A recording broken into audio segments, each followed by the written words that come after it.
Nombre, chapitre 5, au verset 12. Nombre 5, verset 12. Traduction œcuménique de la Bible.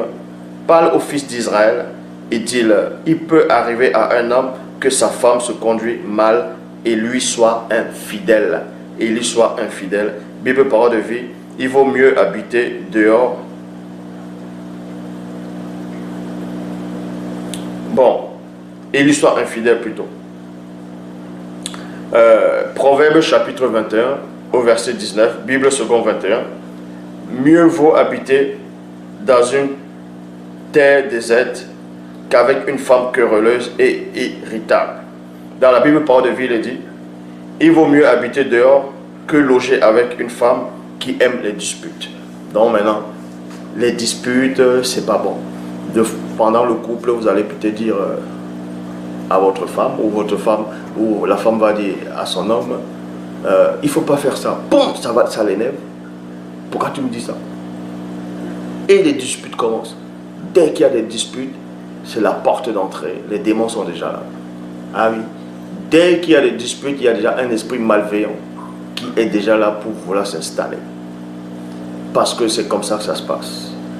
Quand vous voyez même, selon la Bible actuelle, les Bibles classiques, Abraham, celui qu'on appelle Abraham, c'est-à-dire son vrai nom Sango, a eu une petite discussion avec sa femme, Sarah, c'est-à-dire King, selon la Bible actuelle.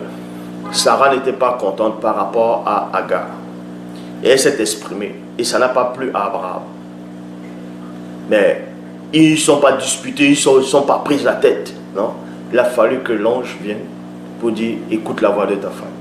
Donc, pour dire qu'à l'époque d'autrefois, les patriarches, des disputes comme ça ne devaient pas être. Il ne devait pas avoir ces disputes, les prises de tête. Dès qu'il y a déjà les prises de tête dans un couple, c'est déjà, le démon est déjà là. C'est-à-dire le mauvais esprit, l'esprit malveillant est déjà là. Ça s'appelle le démon briseur de couple. Il est déjà là. Parce que la dispute ne doit pas être. Il faut le dialogue, la complicité et le respect. Tant qu'il n'y a pas ces trois choses, c'est mort.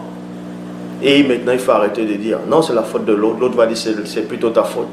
Il apprenait à comprendre ce que l'autre dit et ne monopolisez pas la parole. Apprenez à vous comprendre.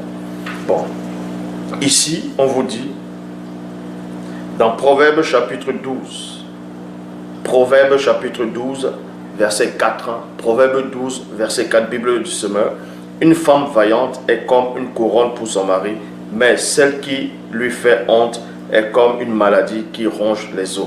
Bible en français courant, une femme indigne est comme un cancer qui ronge les os.